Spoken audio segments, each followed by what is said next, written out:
E aí galera, tudo bem? Sejam bem-vindos a mais um vídeo da nossa disciplina de gestão de processos, né?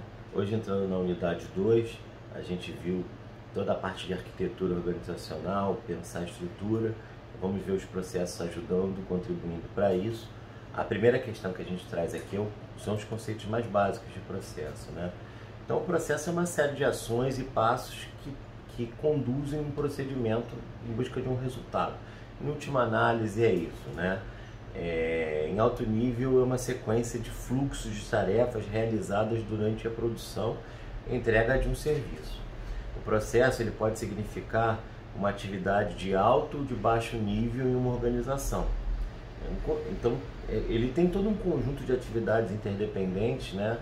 Que são logicamente associadas e transformam insumos em resultados, né? Para atender alguma necessidade de output, quer dizer, a necessidade de um cliente.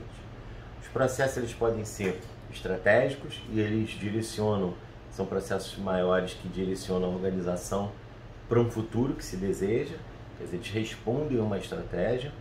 Eles são processos que a gente chama de finalísticos, que cumprem a missão da organização, e eles são de apoio, que auxiliam a gestão organizacional. Os elementos do processo, a gente já estudou várias vezes, inclusive lá em teoria da administração, quando a gente viu os insumos, quando a gente viu a teoria sistêmica, né? Então tem as entradas, que são os insumos, que vão ser transformados em um resultado. O processamento e a transformação, que são os conjuntos de atividades que são interdependentes, que transformam esses insumos em resultados. E as saídas, que são os resultados do processo, né? Desde a entrega de um produto à entrega de um relatório dentro da empresa. Não achar que o processo é só feito para atender um cliente, né? É um cliente que eu digo externo. Dentro da empresa a gente também tem essa relação de fornecedor-cliente, de um setor para o outro, de um funcionário para o outro, tá? O objetivo, quer dizer, a razão de ser desse processo, para que ele existe, né? E a realimentação, que é o feedback, que é o retorno, para a gente entender se ele está funcionando. Então, e as figurinhas estão aí para mostrar isso para você, esse é o conceito mais básico de um processo, tá? Aí a gente tem que entender que, a partir do conceito, a gente entende que sempre existe um cliente, sempre existirá um fornecedor. Portanto, sempre vai existir um insumo, um processamento e um output. Tem várias figuras de processo aí, que a gente pode discutir uma a uma, mas para você entender de formas diferentes, e desde o macro processo maior até aquela tarefa manual que está lá bem menor, né? Então, se falando de interfuncionalidade de um processo, as atividades do processo dependem umas das outras, né? Tanto internamente quanto externamente, quanto eu preciso de alguma coisa externa. Então, um exemplo aí internamente: comprar, fabricar e expedir. Eu não consigo expedir o que eu não fabriquei, não consigo fabricar se eu não tenho matéria-prima, né? Um exemplo disso externamente, a gente pode dizer que é o fornecedor empresa-cliente, né? Eu não consigo vender para o meu cliente se a empresa não processou, não trabalhou, não produziu, e ela não consegue produzir se não tem um fornecedor. Quer dizer, do mesmo ponto de vista, comprar, fabricar e expedir, fornecedor, empresa e cliente, um interno e outro externo.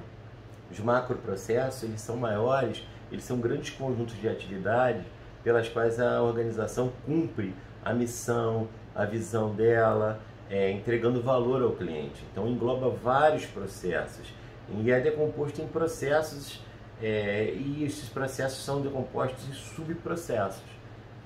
Então é uma engrenagem lógica muito importante.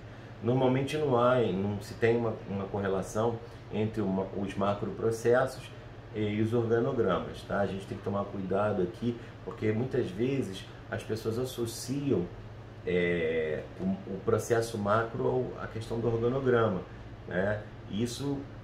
O macroprocesso é equivocado entender isso como uma unidade organizacional. O processo ele não é uma unidade organizacional, tá? Ele dá apoio de fluxo lógico ao trabalho, quer dizer, então ele não é a entidade em si, ele é uma atividade meio. Então a importância do desdobramento do processo, algumas questões que a gente pode trazer, é entender o funcionamento detalhado do processo, as inter-relações, né? Identificar as causas, quer dizer, o nível das tarefas, o mau desempenho, o processo pode melhorar isso também.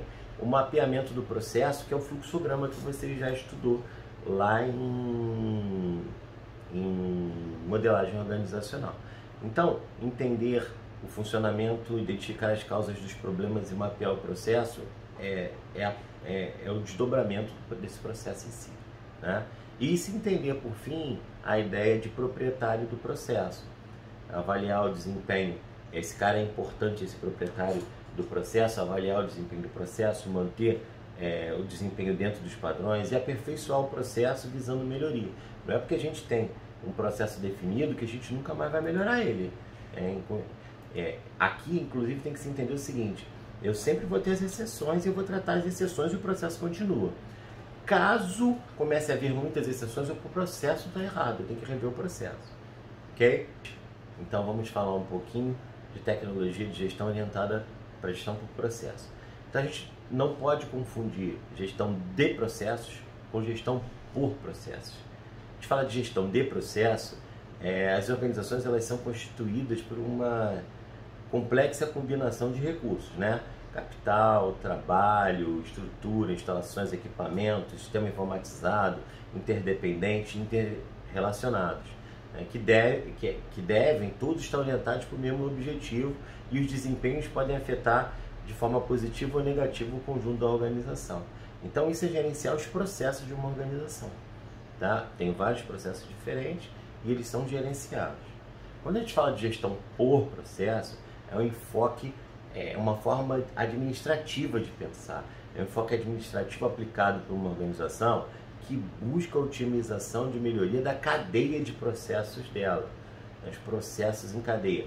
Não cada processo, mas como eles se integram, interagem, como eles são desenvolvidos para atender a necessidade e expectativa de todas as partes interessadas, e buscando um desempenho melhor possível nesse sistema mais integrado, né?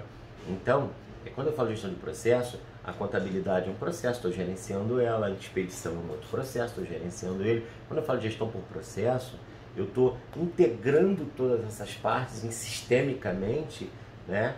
E tentando otimizar a utilização de todos os recursos e melhorando o máximo possível esse índice de acerto da coletividade dos processos integrados. Então, uma organização centrada nos processos do negócio, né, a ênfase é dada aos departamentos da estrutura, às tarefas isoladas na organização tradicional, né, que migra o modelo organizacional mais simples e dinâmico, e a organização centrada nos processos de negócio, né, possibilita que a organização seja vista não como um conjunto de departamentos estanques, mas sim como um grande fluxo contínuo de atividades que vão ser encadeadas e começam e terminam no cliente. Tá legal?